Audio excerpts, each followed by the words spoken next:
আমরা বীজপুরের প্রতিটা জায়গায় মানে বীজপুরে প্রতিদিন সকাল থেকে রাত প্রতিদিন বীজপুরের কোথাও না কোথাও বীজপুরের মানুষ আমাদের পাবে, যাতে মানুষকে কোথাও যেতে না হয়। অ্যাপয়েন্টমেন্ট নেওয়ার ব্যাপার নেই। হ্যাঁ, তবে এটা খুব স্বাভাবিকভাবেই হয়, এখন খুব স্বাভাবিকভাবে এটা হয় যে কোথাও একটা গেলে যেমন এত ভিড় থাকছে ফলে মানুষকে অপেক্ষা করতে হবে। এটা এই জন্য নয় যে আমি ব্যস্ত, বরং এই জন্য যে 100 মানুষ একসাথে এলে স্বাভাবিকভাবে একটু অপেক্ষা করতে হবে।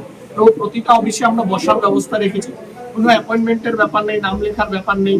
আমরা যেখানে যেখানে মানুষের যে সমস্যা হচ্ছে সেখানে পাঠাচ্ছি, সেই অঞ্চলে আমাদের নেতৃত্বদের কাছে মানুষের যা প্রয়োজন আমরা মানুষকে দিতে বাধ্য, দায়বদ্ধ। মন্ত্রী সহ আপনারা 6 জন ব্যারাকপুর পুলিশ কমিশনারের সাথে দেখা করলেন। পার্থ ভৌমিকের পোস্টমর্টম ভায়োলেন্সে তার নাম ছিল, তার গ্রেপ্তারির প্রসঙ্গে বলেন, এবং সৈকত পাহাড়ের যে কেস সেই নিয়েও আপনারা কিন্তু পুলিশের কাছে জানিয়েছেন। কতদূর এগোলো পুলিশকে? এটা তো তদন্ত হচ্ছে, প্রতিটা ঘটনা পুলিশ প্রমাণ সংগ্রহ করছে, কেউ বাদ যাবে না। যারা এই পোস্টমর্টম ভায়োলেন্সে যুক্ত এবং যারা চুরি দুর্নীতি করেছে, যারা বিজেপি কর্মীদের ওপর অন্যায় অত্যাচার করেছে, সাধারণ মানুষের বাড়ি ভেঙেছে, লুট করেছে, তৃণমূলের যে নেতাদের মদতে হয়েছে এবং যারা করেছে, তারা কেউ বাঁচবে না। এটা আমি আপনাকে, আপনি দলের কাছে চেয়েছিলেন যে আপনাকে বিশেষ দায়িত্ব দেওয়া হোক পার্থ ভৌমিকের জন্য। আমি তো এখনো বলছি যে দল নয়, গোটা বিজেপি দলে পার্থ ভৌমিকের মতন লোককে দেখার প্রয়োজন পড়ে না। কিন্তু দল যদি আমায় দায়িত্ব দেয়, ওনার মতন একটা নিকৃষ্ট মানুষ এবং তার যে দুর্নীতি আছে সেগুলো খুঁজে বার করার দায়িত্ব যদি দল আমায় নেয়, তাহলে আমার মতো ক্ষুদ্র একজন সৈনিকই যথেষ্ট না। কিন্তু দেখা যাচ্ছে পার্থ ভৌমিক কেন্দ্রে গিয়ে এনডিএ সরকারের সমর্থনে তৃণমূলের যে অংশ, কেউ যদি আমাকে সমর্থন করেন, এখন যদি কমল অধিকারী হঠাৎ করে কোথাও প্রেস করে করে বলেন যে আমি সুদীপ্ত দাসের সব কাজ দারুণ হচ্ছে, আমি সমর্থন করছি, তাতে কি প্রমাণ?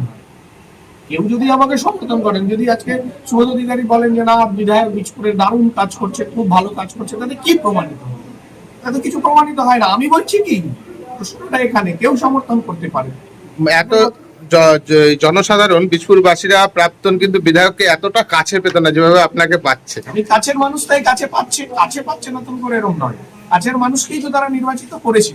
আগে দেখা গেছে কেন্দ্র সরকারের যে সকল টিম রয়েছে যেমন সিবিআই বা রাজ্য সরকারের যেরকম সিআইডি, এরা কাজ করতে গেলে একটু পারমিশনের দরকার পড়তো। এখন দেখছি স্বয়ং মমতা বন্দ্যোপাধ্যায়ের বাড়িতে প্রবেশ করে গেছে আজকে সিআইডি। কি বলবেন? যা করেছে তার ফল তো ভুগতে হবে।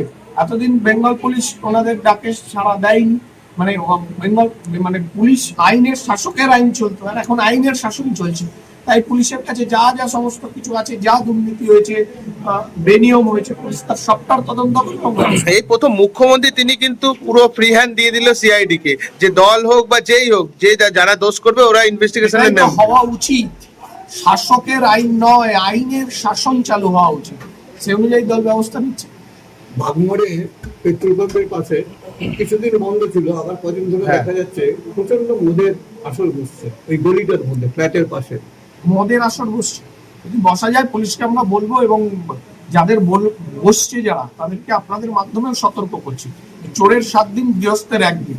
কোথাও এইসব মদ খেয়ে জোর ঝামেলা, কোথাও আড্ডা হবে এবং হয়তো 10 দিন ধরা পড়লো না, কিন্তু 1 দিন ধরা পড়বে, কিন্তু যারা ধরা পড়বে তাদের কপালে দুঃখ আছে। এবং সমস্ত যা ওই 7 দিন যারা করে গেল আর 1 দিন যে ধরা পড়বে, সবারটা তার ঘাড়ে চাপবে। সুতরাং কোনো রাস্তায়, কোনো রাস্তার মোড়ে, কোনো ক্লাবে কারোর কিছু খাওয়ার ইচ্ছা আছে, তার ব্যক্তি জীবন আমি মানা করতে পারি না, সে তার ঘরে বসে করবে, কিন্তু রাস্তায় মানুষের অসুবিধা করে কিছু করা যাবে না। হালিশহর পৌরসভার যে চুল্লি বিগত দিনেও দেখা গেছিল কিন্তু কোনো ঠিকঠাকের কাজ হয়নি, আবারও বন্ধ রয়েছে, আবার রবিবার থেকে বন্ধ রয়েছে। চুল্লি যে 110 ফুট হাইট, তার মাঝখানটা এরকম অবস্থা কাছেই রয়েছে নিগমানন্দ আশ্রম। সেটা কেএমডিএ ঠিক করার কথা, সে ঠিক করার কোনো প্রশ্ন নেই। এরা এমন ভাবে কাজ করেছে, আজকে তার জন্য বন্ধ ওটা। এবং এইসব চুল্লি যে কোনো মুহূর্তে ভাঙতে পারে, আর যে কোনো মুহূর্তে ভাঙলে একটা বড় অ্যাক্সিডেন্ট হবে। পাশে নিগমানন্দ আশ্রম।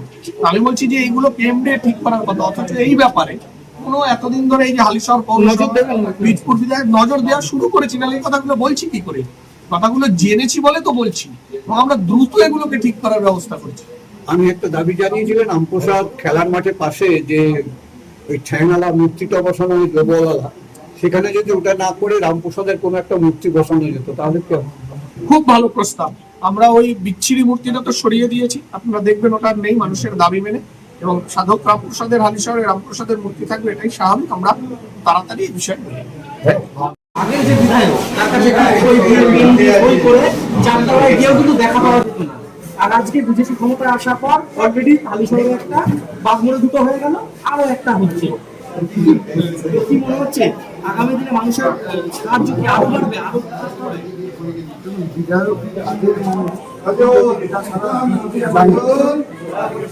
কাজের মানুষ সারা ব্যক্তিগতটা জানে।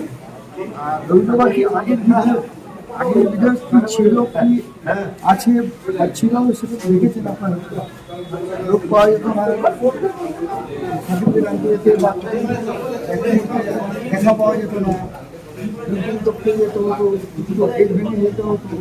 মানুষ পাইনি বলেই তো তারপরে চারিদিকে পুলিশ দিয়ে গেল, হ্যাঁ দেখে এটা তো আপনিই দেখেছেন। মানুষ তো তার জবাব দিয়েছে।